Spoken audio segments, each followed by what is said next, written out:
Friends, आज हम पढ़ेंगे preparation of 3 millimole ferric nitrate solution. तो हम फेरिक नाइट्रेट को एज कैटलिस्ट यूज करते हैं। तो हम आज पढ़ेंगे preparation of ferric nitrate solution.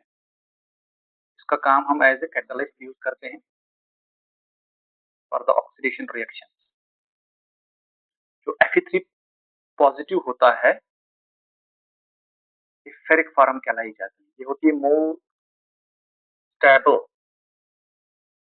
ये होती है मोर स्टेबल, और ये होता है मोर ऑक्सीडाइज्ड, ये होता है मोर ऑक्सीडाइज्ड।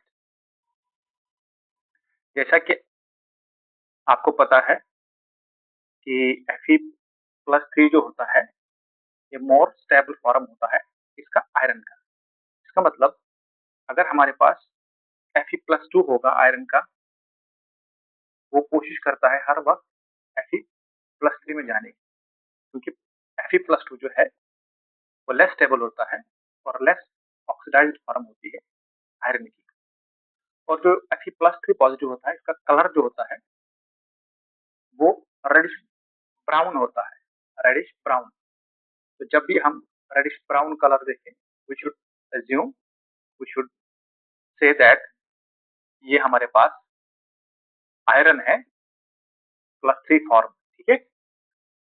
और अगर थोड़ा सा लाइट ग्रीन हमें आयरन का कलर मिले, आयरन की सोल्यूशन का Fe+2, हम उस समय कहेंगे कि ये आयरन है in the form of Fe+2। तो यहाँ पर जब आयरन का सोल्यूशन हमारे पास +3 में होगा तो कहेंगे हम ये रेडिश ब्राउन फॉर्म है, कलर है रेडिश ब्राउन, और इसका मतलब हमारे पास आयरन जो है स्टेबल फॉर्म में है। तो अगर हमारे पास आयरन +2 फॉर्म में होगा तो इसका मतलब ये लाइट ग्रीन होगा और ये लेस स्टेबल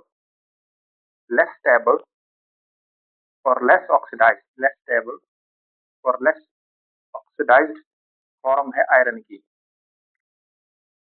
इसलिए हर लेस स्टेबल वाली चीज कोशिश करती है कि वो मोर स्टेबल फॉर्म में कन्वर्ट हो जाए। इसका मतलब Fe+2 will always try to convert it into Fe+3 to be a stable compound। तो ये जो हमारे पास आयरन +3 में है यहाँ पे फेरिक नाइट्रेट, इसका नाम है फेरिक नाइट्रेट नोना हाइड्रेट। इसके पास 9 मॉलिक्यूल्स ऑफ वाटर है, तो हम क्या कहेंगे इसको नाम, फेरिक नाइट्रेट नोना हाइड्रेट। तो अब हम इसका सोल्यूशन बनाएंगे 3 millimole to be used as catalyst for organic reaction synthesis. तो हम क्या काम करेंगे, सबसे पहले काम जो है हमें करना है वो है सेफ्टी प्रिकॉशन का ध्यान देना है। सबसे पहले प्रिपेयर करना है हमें 3 मिलीमोल, लेकिन हम क्या काम करेंगे, सेफ्टी की तरफ सबसे पहला कदम उठाएंगे। हम सबसे पहले ग्लव्स पहनेंगे, लैब कोट पहनेंगे, लैब में जाते समय हम शूज पहनेंगे, गॉगल्स पहनेंगे, और हम इसको हैंडल करेंगे फेरिक नाइट्रेट को, जो ये हमारे पास रेजेंट बोतल है, इसको सेफली हम हैंडल करेंगे। अच्छा, यहाँ पर एक और बात, अगर लैब में फेरिक नाइट्रेट की बोतल अवेलेबल ना हो तो क्या हम बना सकते हैं, लैब में बना सकते हैं, एग्जैक्टली बना सकते हैं। हमें आयरन, नाइट्रिक एसिड और इसके साथ साथ इसका वाटर का यूज करना होगा, 7 मोल्स ऑफ वाटर। हम इस रिएक्शन को 70 डिग्री पर बना सकते हैं अगर नॉन अवेलेबिलिटी हो हमारे पास। तो ये एक एक्स्ट्रा पॉइंट हमारे पास। तो यहाँ पर हम क्या काम कर सकते हैं, हम आयरन को नाइट्रिक एसिड के साथ, पानी के साथ रिएक्शन करके 70 डिग्री पे बना सकते हैं। अच्छा, ये जो फेरिक नाइट्रेट नोना हाइड्रेट है, ये हमारे पास इसकी सॉल्युबिलिटी जो है, ये सॉल्युबल है हमारा इसमें वाटर में, ठीक है, सॉल्युबल है हमारा अल्कोहल में, ठीक है, ये हमारा सॉल्युबल है एसीटोन में। इसका मतलब हमें इसका सोल्यूशन अगर बनाना हो तो हम इन सॉल्वेंट्स को यूज कर सकते हैं। तो हम अभी वाटर यूज करेंगे जो इसका 3 मिलीमोल सोल्यूशन है उसको प्रिपेयर करने के लिए। और जब ये प्रिपेयर हो जाएगा फिर हम इसको स्टोर करेंगे एक टाइटली क्लोज कंटेनर में और रखेंगे रूम टेम्परेचर पे, ठीक है, ताकि हमें आगे भी अगर यूज करना हो इसको ऑर्गेनिक सिंथेसिस में हम इसको अच्छे से यूज कर पाए। अच्छा, यहाँ पर अब हमें क्या काम करना है, सबसे पहले हमारे पास केमिकल जो है वो हमारे पास फेरिक नाइट्रेट नोनाहाइड्रेट अवेलेबल होना चाहिए लैब में। अगर हमारे पास ये लैब में अवेलेबल नहीं है तो हम इसको बना भी सकते हैं, ये मैंने प्रोसेस बता दी है अभी। और हमें चाहिए डिस्टिल्ड वाटर, ठीक है। तो डिस्टिल्ड वाटर हम ले लेंगे अपने हिसाब से, ठीक है। अभी हम बनाएंगे इसको 20 ml में, 10 ml में, 15 ml में, जितने ml में हमें मर्जी है। अभी हम बनाएंगे इसको 20 ml में, ठीक है।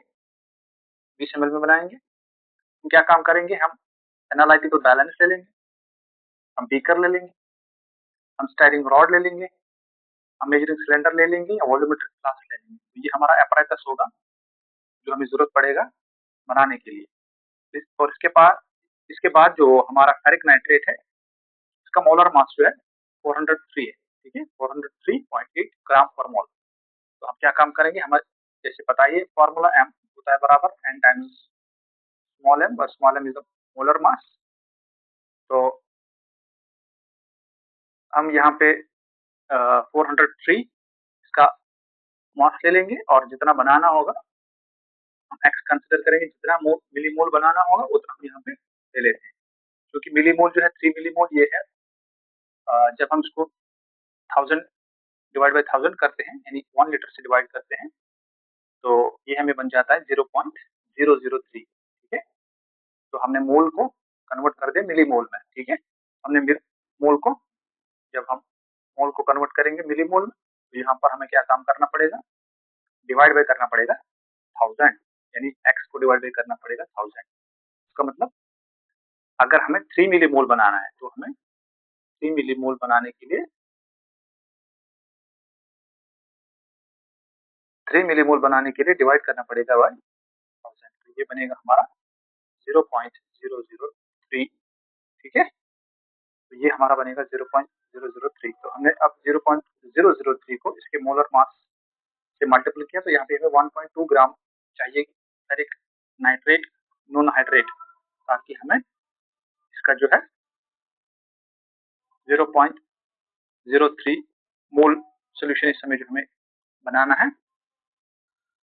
तो 3 मिलीमोल सोल्यूशन बनाने के लिए हमें 1.21 ग्राम वेट करना पड़ेगा फेरिक नाइट्रेट नॉन हाइड्रेट का। और इसके बाद हम क्या काम करेंगे, इसके बाद हम इसको ट्रांसफर करेंगे क्लीन बीकर में, फिर 10 से 15 ml डिस्टिल्ड वाटर यूज करेंगे और फिर हम इसको स्टायर करेंगे और हम इसको ट्रांसफर करेंगे वॉल्यूमेट्रिक फ्लास्क में। उसके बाद हम सोल्यूशन बनाएंगे 20 ml, ठीक है। तो जो हमारा सोल्यूशन अपीयर होगा उसकी appearance brown yellow to brown appearance होगी। इस तरह से हमारा सोल्यूशन रेडी है to be used as catalyst for the organic synthesis. Thank you, do subscribe.